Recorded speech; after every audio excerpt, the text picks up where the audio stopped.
Welcome to iDream media. So banana జనరల్‌గా banana అందరూ తీసుకోవచ్చా? లేదా? అనేది చాలా డౌట్ ఉంటుంది. ఎందుకంటే ఈ మధ్య కాలంలో ఒబెసిటీ అండ్ డయాబెటిస్ అనేది ఎక్కువగా పెరిగిపోయింది. కొందరు తీసుకోవాలని చెప్తారు. కొందరు తీసుకోకూడదని చెప్తారు. సో దీని గురించిన పూర్తి వివరాలు తెలుసుకుందాం. మనతో పాటు ఉన్నారు ప్రముఖ ఆయుర్వేద వైద్య నిపుణులు డాక్టర్ మధుసూదన్ శర్మ గారు. డాక్టర్ గారు నమస్తే అండి. నమస్తే మేడం. డాక్టర్ గారు, ఈ షుగరు, ఈ ఒబెసిటీ ఇలాంటి లైఫ్ స్టైల్ డిజార్డర్స్ వచ్చాక ఏవి తినాలి, ఏవి తినకూడదు అనే దాని మీద ఒక పెద్ద పెద్ద చర్చలే జరుగుతూ ఉన్నాయి. సో దాని గురించి బనానా అయితే, సో బనానా తింటే బరువు పెరుగుతారు, డయాబెటీస్ ఉన్న వాళ్ళు బనానా తినకూడదు, తింటే ఒకవేళ ఆ టైంలో తినాలి, ఇట్లా చెప్తూ ఉంటారు. లేదా బనానా పచ్చిగా ఉన్నప్పుడు తినాలి, పండుగ ఉన్నప్పుడు తినాలి, ఇలా చెప్తూ ఉంటారు. బనానా చుట్టూ ఎన్నో రకాల కథనాలు. ఒకప్పుడు ఇవన్నీ ఏమి ఉండేవి కాదు, ఈ మధ్యకాలంలో ఇలా ఉన్నాయి. ఏం చెప్తారు మీరు? షుగరు, ఒబెసిటీ ఉన్న వాళ్ళు బనానా తీసుకోవచ్చా? అరటిపండు తినొచ్చా? చాలా మంచి ప్రశ్న మేడం. నిజంగా చాలా మంది నన్ను కూడా అడుగుతుంటారు మేడం పేషెంట్స్. ఎందుకంటే ఈ రోజుల్లో కామన్గా దొరుకుతుంది కదా మేడం ఫ్రూట్. బనానా దొరకని ప్రాంతం లేదు. విలేజెస్లో ఆ ఫ్రూట్స్ దొరుకుతాయి, టౌన్స్లో దొరుకుతాయి, సిటీస్లో దొరుకుతాయి. కాబట్టి అందులో దీనికి తోడంటే ఈ రోజుల్లో షుగర్ వ్యాధిగ్రస్తులు పెరిగిపోతున్నారు, తర్వాత వెయిట్ ఉన్నటువంటి వాళ్ళు పెరిగిపోతున్నారు. సో వీళ్ళందరూ చాలా డౌట్స్ అడుగుతుంటారు మేడం. నిజంగా చెప్పాలంటే కొన్ని పరిమితులకు లోబడి తీసుకోవచ్చు మేడం. సో ఈ మాట చెప్పేసరికి ఎలా తీసుకోవచ్చు డాక్టర్ గారు అని చెప్పేసి మళ్ళీ మీకు డౌట్ వచ్చి ఉంటుంది. సో సర్వసాధారణంగా ఏంటంటే బనానాలో, అరటిపండులో కార్బోహైడ్రేట్స్ 20 నుంచి 25% ఉంటాయి మేడం. అట్లే ప్రోటీన్స్ ఉంటాయి, తర్వాత ఫ్యాట్ ఉంటుంది, ఫైబర్ ఉంటుంది, కొద్ది ప్రమాణంలో ఉంటాయి, షుగర్స్ ఉంటాయి, మరి నీరు ఉంటుంది. మరి కార్బోహైడ్రేట్స్ ఎక్కువ ఉన్నప్పుడు బనానా ఎక్కువ ఎట్లా వాడవచ్చు అని చెప్పేసి చాలామందికి సందేహం వస్తుంటుంది మేడం. కానీ కొన్ని పరిమితులకు లోబడి ఇది వాడుకోవచ్చు. ఎలాగంటే మేడం, బనానాని ఒక చిన్న బనానా అంటే రౌండ్ అబౌట్ 100 grams మనం కొలితేసి తీసుకోమనుకోండి, అప్రాక్సిమేట్గా 100 నుంచి 120 grams బనానా దూరగా ఉన్నది తీసుకోవచ్చు మేడం. వారంలో ఒక 2 సార్లు 3 సార్లు షుగర్ ఉన్నటువంటి వాళ్ళు దూరగా ఉన్నటువంటి బనానా తీసుకోవడం వల్ల ఇబ్బంది అయితే ఉండదు మేడం. ఎందుకని చెప్పేసి మళ్ళీ డౌట్ వచ్చింటుంది మీకు. సో ఎందుకంటే ఇందులో కార్బోహైడ్రేట్స్ ఉన్నప్పటికీ ఈ కార్బోహైడ్రేట్స్ ఆల్ఫా గ్లైకోసైడ్స్ ఫామ్లో ఉంటాయి మేడం. ఎప్పుడైతే ఆల్ఫా గ్లైకోసైడ్స్ ఫామ్లో ఈ కార్బోహైడ్రేట్స్ ఉంటాయో అప్పుడు అలాంటి కార్బోహైడ్రేట్స్ ఉన్నటువంటి బనానాను మనం తీసుకున్నప్పుడు ఆ కార్బోహైడ్రేట్స్ జీర్ణం కావు.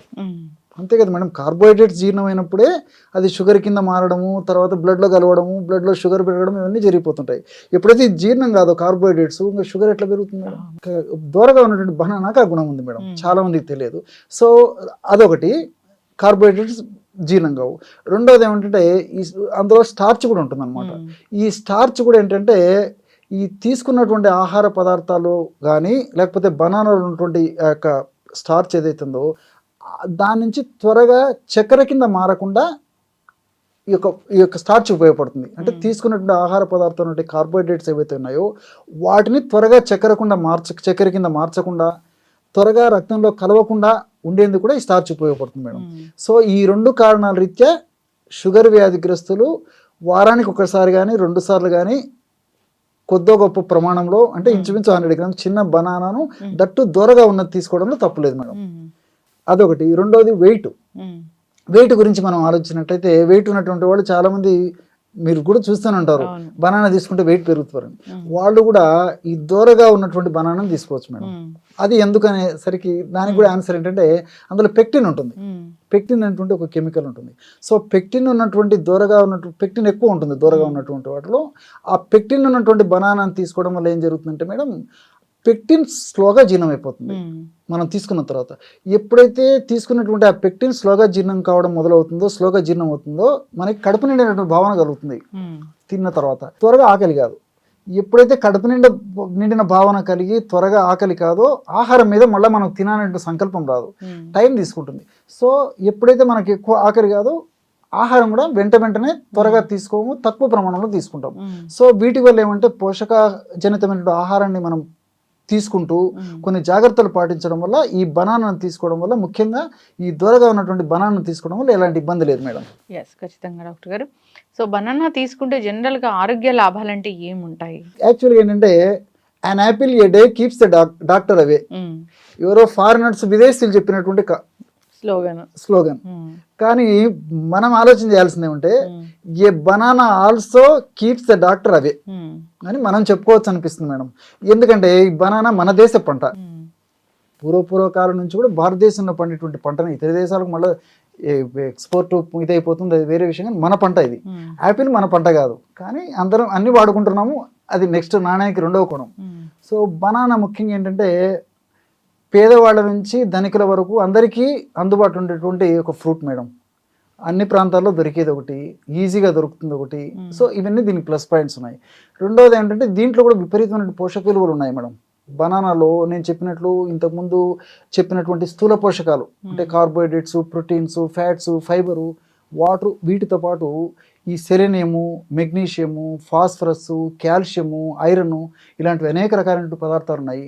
దీనికి తోడు ట్రిప్టోఫాన్ అని చెప్పేసి అమినో యాసిడ్ ఉంది మేడం. ఉమ్, అందుకే రాత్రి పడుకునేటప్పుడు బనానా తినేసేసి ఉమ్, పడుకుంటే కినా ట్రిప్టోఫాన్ అనేటువంటి అమినో యాసిడ్ వల్ల బాగా నిద్ర వస్తుంది. ఓకే. సింపుల్ చూడండి, ఉమ్, ఫ్రూట్తోనే వైద్యం. ఉమ్, ట్రిప్టోఫాన్ ఏం చేస్తుందంటే మనకు మెదడులో నిద్రను కలగజేసేటువంటి మెలటోనిన్ అనేటువంటి హార్మోన్ ఉత్పత్తిని పెంచుతుంది మేడం. ఓ, great. సో ఎప్పుడైతే మెదడులో మెలటోనిన్ అనేటువంటి హార్మోను సహజ సిద్ధంగా ట్రిప్టోఫాన్ వల్ల పెరుగుతుందో ఉమ్, అప్పుడు మనం ఎలాంటి మందులు వాడకుండానే, ఎలాంటి కృత్రిమ రసాయన ఔషధాలు వాడకుండానే నిద్ర వచ్చేస్తుంది మేడం. yes.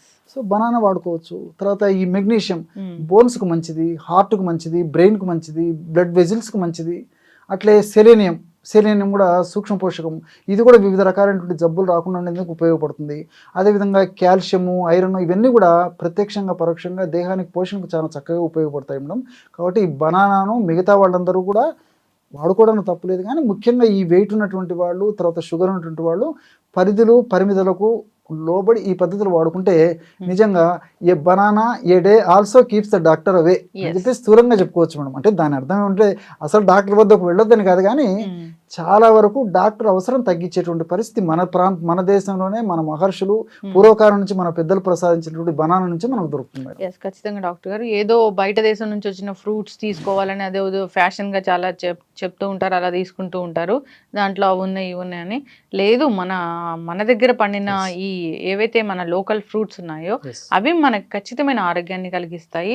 నిజంగానే మహర్షులు ఋషులు ఎందుకు చెప్పారు అంటే, సో ఆరోగ్య లాభాలు అవన్నీ కలుగుతాయని అప్పుడు సైంటిఫిక్ రీసెర్చ్ అన్ని ఉండే చెప్పుంటారు. Yes, yes. ఖచ్చితంగా డాక్టర్ గారు బనానా తీసుకోవచ్చు, జామకాయ తీసుకోవచ్చు, ఇవన్నీ మన లోకల్వి తీసుకుని అలవాటు చేసుకోవాలని కోరుకున్నాం. అంతేకాదు పపాయ కూడా చాలా మంచిది, చాలా రకాల ఆరోగ్య లాభాలను కలిగిస్తుంది. చక్కటి ఇన్ఫర్మేషన్ డాక్టర్ గారు, ధన్యవాదాలు. నిద్రలేమిగా ఉన్నప్పుడు అంటే బాగా లో క్వాలిటీ ఆఫ్ స్లీప్ ఎవరైతే ఎక్స్పీరియన్స్ చేస్తూ ఉంటారో అంతా డ్రౌజీనెస్గా కానీ క్వాలిటీ ఆఫ్ వర్క్ చేయలేకపోవడం ఇలా జరుగుతూ ఉంటుంది కదా.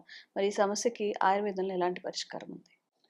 నిద్రలేమి సమస్యకి చాలా కారణాలమ్మా. ఉమ్, ప్రధానంగా చెప్పుకోదగ్గది మానసిక ఒత్తిడి. ఉమ్, చిన్నపిల్లల నుంచి పెద్దల వరకు అత్యంత సర్వసాధారణమైన ప్రాబ్లం ఏదంటే మానసిక ఒత్తిడి. Stress stress stress. Um, so ఈ మానసిక ఒత్తిడి వల్ల దేహంలో ముఖ్యంగా మెదడులో కార్టిసాల్ అనేటువంటి కొన్ని హానికారకమైన పదార్థాలు ఉత్పత్తి అవుతాయి. ఉమ్, దీని యొక్క ప్రభావం చేత మెదడులో నిద్రను కలుగజేసేటువంటి మెలటోనిన్ అనేటువంటి హార్మోన్ తగ్గిపోతుంది. ఉమ్, సో ప్రధానమైన కారణం ఇది.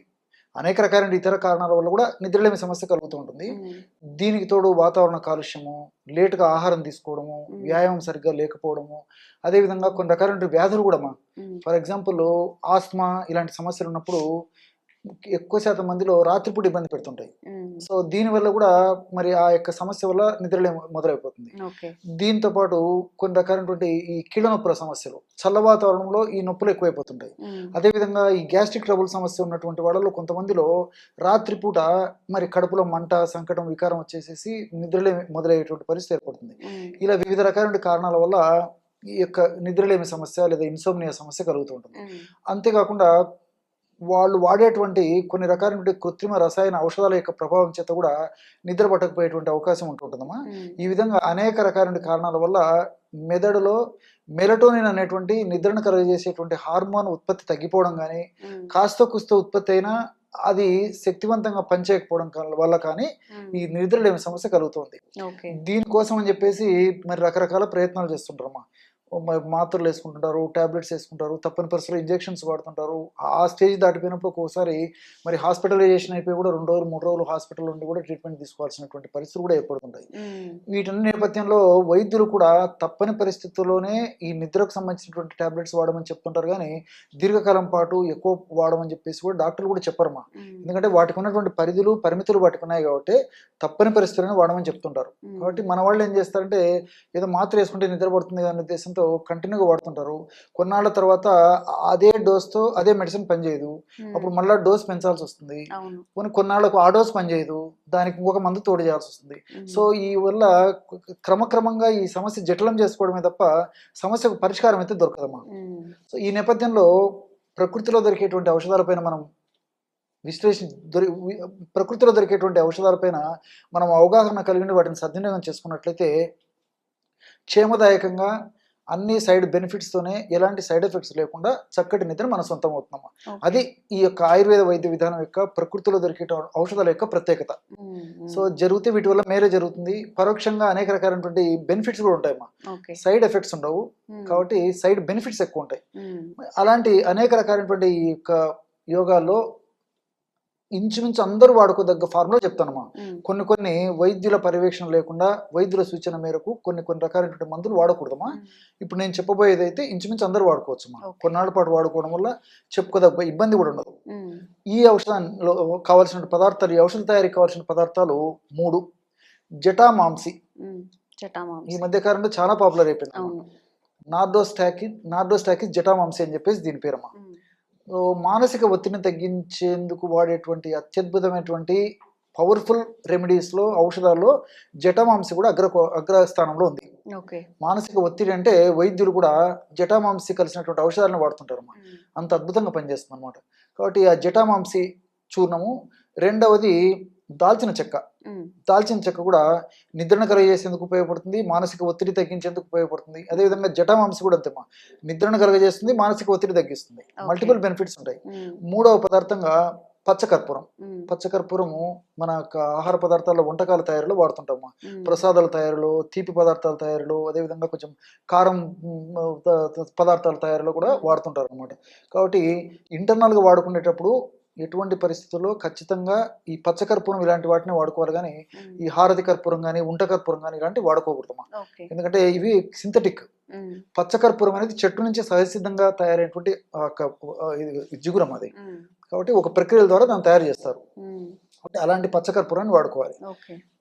ఈ 3 పదార్థాలు మన వద్ద ఉంటే దీన్ని ఎలా మనం సద్వినియోగం చేసుకోవచ్చు అంటే, రాత్రిపూట పడుకునేటప్పుడు ఒక 1/2 టీ స్పూను జటామాంసి పొడి. ఈ జటామాంసి మనకు పొడి ప్రామాణిక కంపెనీ వాళ్ళు తయారు చేసేది మార్కెట్లో దొరుకుతుందమ్మా. సో ఈజీగా దొరుకుతుంది, కొంచెం విచారించి తీసుకుంటే సరిపోతుంది. ఒక 1/2 టీ స్పూన్. ఇన్ జనరల్గా 190% మందిలో 1/2 టీ స్పూన్ సరిపోతుందమ్మా.